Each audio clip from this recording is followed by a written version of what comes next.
بسم اللہ الرحمن الرحیم. ناظرین السلام علیکم. میں ہوں آپ کا میزبان صابر شاکر وفاقی دارالحکومت اسلام آباد سے کچھ تازہ ترین اطلاعات اور ہم خبریں آپ سے شیئر کرتے ہیں. میں مسلسل آپ کو کچھ نئی خبریں آپ کو دے رہا ہوں باقاعدہ ثبوت کے ساتھ. اس کی ریزن یہ ہے کہ ہمارے پاکستان میں تو مکمل طور پہ الیکٹرانک میڈیا اور ڈیجیٹل میڈیا اور سوشل میڈیا اب مکمل طور پہ ہو چکا ہے کنٹرولڈ. وہاں پہ چل رہی ہے جرنلزم. اوپن آپ کچھ نہیں کر سکتے اور وہاں پہ بہت زیادہ سخت قسم کی پابندیاں عائد کی گئی ہیں اور وہ دانستہ کروائی گئی ہیں اور ایسا ماحول بنایا گیا ہے کہ صحیح انفارمیشن جو ہے وہ ٹی وی پہ آ ہی نہ سکے.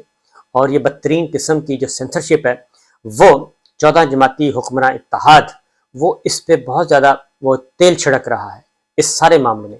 اور دوسرا جو کور کمانڈر ہاؤس لاہور پہ حملہ ہوا تھا اس پہ بھی وہ بہت زیادہ فیول چھڑک رہا ہے, باقاعدہ طور پہ آگ لگا رہا ہے اور اس چیز کو ہائی لائٹ کر رہا ہے اور اتنا خوش ہے کہ ایسے لگ رہا ہے کہ اس کا نشانہ جو ہے وہ بالکل صحیح طور پہ لگا ہے. اور خاص طور پہ نون لیگ اس کا نشانہ اور خاص طور پہ گلو بٹوں کا جو نشانہ ہے وہ کہتے ہیں کہ ہمارا صحیح نشانہ لگا ہے اور ہم نے جو کاروائی ڈالی ہے گلو بٹوں نے وہ بالکل پرفیکٹ ہے.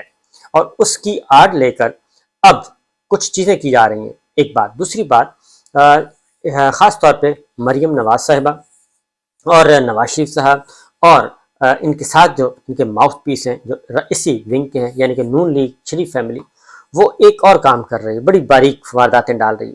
اور وہ ہے کہ army chief general Asim Munir صاحب کی وہ بظاہر تو وہ تعریف کرتے ہیں لیکن وہ تعریف نہیں کر رہے ہوتے بلکہ ان کو ڈسکریس کر رہے ہوتے ہیں. اور ڈسکریس بھی کر رہے ہوتے ہیں ان کو ان کی سوچ پہ حملہ کر رہے ہوتے ہیں وہ. اور ایک ایسا کام کر رہے ہیں جس کے بعد فوج کے اندر پھوٹ بھی پڑے اور آرمی چیف بھی پریشر میں رہیں. وہ ایسے کام کر رہے ہیں اور اس ساری آگ لگانے کا مطلب صرف یہ ہے کہ کسی بھی طریقے سے پاکستان تحریک انصاف عمران خان اور ملٹری لیڈرشپ کے درمیان ایک تو رابطے بحال نہ ہوں اور دوبارہ ان کے درمیان بات چیت شروع نہ ہو سکے. اور بات چیت شروع ہو گئی اگر درمیان میں کسی نے برج کا کام کر دیا تو وہ بھڑک اٹھے گا, وہ سارے کا سارا کام جو ہے وہ ان کا خراب ہو جائے گا. اب میں آپ کو بتاتا ہوں کل جو تقریر ہوئی غور سے سننے والی باتیں ہیں کہ کل وہاڑی میں جلسہ تھا مریم صاحبہ کا. مریم صاحبہ نے وہاں پہ جتنا کیچڑ اچھالا وہ بظاہر تو عمران خان صاحب کو برا بھلا کہہ رہی تھی اور ان پہ کیچڑ اچھال رہی تھی, لیکن ان فیکٹ وہ فوج کے اندرونی معاملات میں بدترین طریقے سے وہ مداخلت بھی کر رہی تھی. اور اگین یہ چوتھی پانچویں دفعہ وہ یہ بات, پہلے شہباز شریف صاحب نے بات کی فلور آف دا ہاؤس اور اب بات کر دی ہے مریم صاحبہ نے. اور وہ یہ بات یہ کی کہ army chief general Asim Munir صاحب جو ہیں انہوں نے کہا کہ یہ تو وہی بات بشرا بی بی والی کہ یہ ثبوت لے کے آئے تھے, ان کو D G I S I کے عہدے سے ہٹا دیا تھا, اس لیے عمران خان صاحب جو ہیں وہ جنرل عاصم منیر صاحب کے خلاف ہو گئے ہیں آرمی چیف کے. اور دوسرا یہ کہ جب ان کی اپائنٹمنٹ ہو رہی تھی تو عمران خان صاحب نے ان کی اپائنٹمنٹ رکوانے میں بہت کردار ادا کیا, وہ ان کو آرمی چیف نہیں دیکھنا چاہتے تھے. یہ وہ باقاعدہ طور پہ لگا رہے ہیں, لیکن حقیقت میں وہ کیا کر رہی ہیں, وہ جنرل عاصم منیر صاحب پہ اگین شہباز شریف صاحب نے پہلے الزام لگایا, اب یہ مریم صاحبہ لگا رہی ہیں کہ بھائی, اور سنا کس کر رہی ہیں عمران خان صاحب کو تاکہ وہ بھی مزید اس میں بھڑکیں اور بھڑک کے کچھ ایسے غصے میں باتیں کریں. کیا کہہ رہی ہیں, وہ کہتی ہیں کہ جی ہمارا تو کوئی مسئلہ ہی نہیں ہے عمران خان صاحب آپ کے ساتھ. عمران خان یہ اس طریقے سے آپ تھوڑی سی جو ڈائریکٹ اور وہ ہوتا ہے نا, ایک ڈائریکٹ نریشن ہوتی ہے ایک انڈائریکٹ نریشن ہوتی ہے, تو ان کو بظاہر وہ کہہ رہی ہیں آرمی چیف کو لیکن حقیقت میں عمران خان صاحب کو بتا رہی ہیں. عمران خان صاحب کو بتا رہی ہیں کہ دیکھیں آپ نے ہٹایا تھا اور آپ نے ہٹایا تھا اس لیے یہ آپ کا اور ان کا مسئلہ ہے, ہمارا درمیان میں مسئلہ نہیں ہے. یہ وہ کام کر رہی ہیں اور میرا خیال ہے کہ سوچنا چاہیے. دوسرا, مریم صاحبہ نے کل بڑے تصوے بہائے شہداء کے نام کے ساتھ کہ شہداء کے لیے, اور خاص طور پہ جو انہوں نے کہا کہ مجسمے شہداء کے مجسمے انہوں نے گرا دیے اور تنصیبات پہ حملے کیے, شہداء کی وردیوں کی بے توقیری کی, اور پھر کور کمانڈر لاہور کی جو وردی ہے وہ ڈنڈے پہ لٹکائی. اس طرح کی وہ مزے سے لکھ کے وہ کسی نے باقاعدہ طور پہ تیاری کروائی تھی کہ آپ نے یہ پنچ لائنیں یہ ضرور بولنی ہے اور اسی طریقے سے بولنی ہے. انہوں نے بولی اور شہداء کے بارے میں خاص طور پہ, اور ثابت یہ کرنے کی کوشش کر رہی تھی کہ یہ شہداء کی توہین کر رہے ہیں, فوج کی توہین یہ کر رہے ہیں. ہم تو شہداء کے بھی اور فوج کے بھی اور جرنیلوں کے بھی اور ملٹری لیڈرشپ کے بھی ہم تو فطری تحادی ہیں اور ہم نے تو کبھی کچھ کیا ہی نہیں. اب ذرا سنیے کہ کارگل سب سے پہلے وہ کرنل شیر خان شہید جو ہیں وہ بہادری سے لڑے اور ان کا جو مجسمے کی بے حرمتی کی گئی اور ان کو توڑا گیا، اور بلا شبہ اس میں کوئی شبہ نہیں ہے، یہ تو کوشچن ہی نہیں ہے جی ہمارے شہداء کا، فوج کے ساتھ شہداء کے ساتھ کسی قسم کا کوشچن ہے ہی نہیں پاکستانی قوم کا۔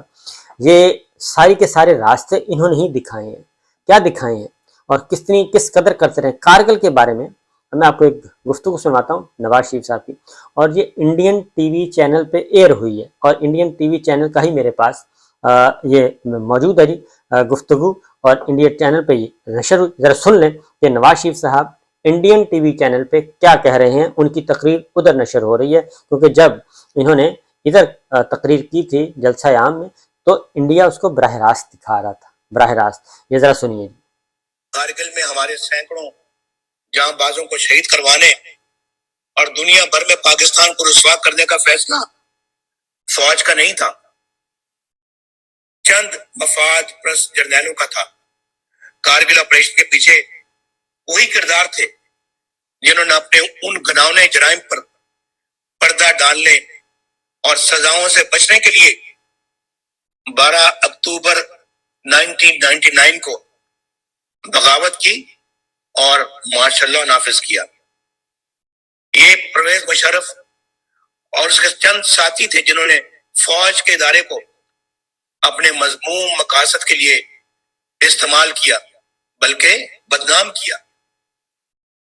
یہ اب آپ سن لیں، آپ نے سن لیا، یہ انڈیا ٹوڈے ہے، میں آپ کا اس کا پیس بھی دکھا بھی دوں گا، یہ انڈیا ٹوڈے پہ بول رہے تھے جناب نواز شریف صاحب۔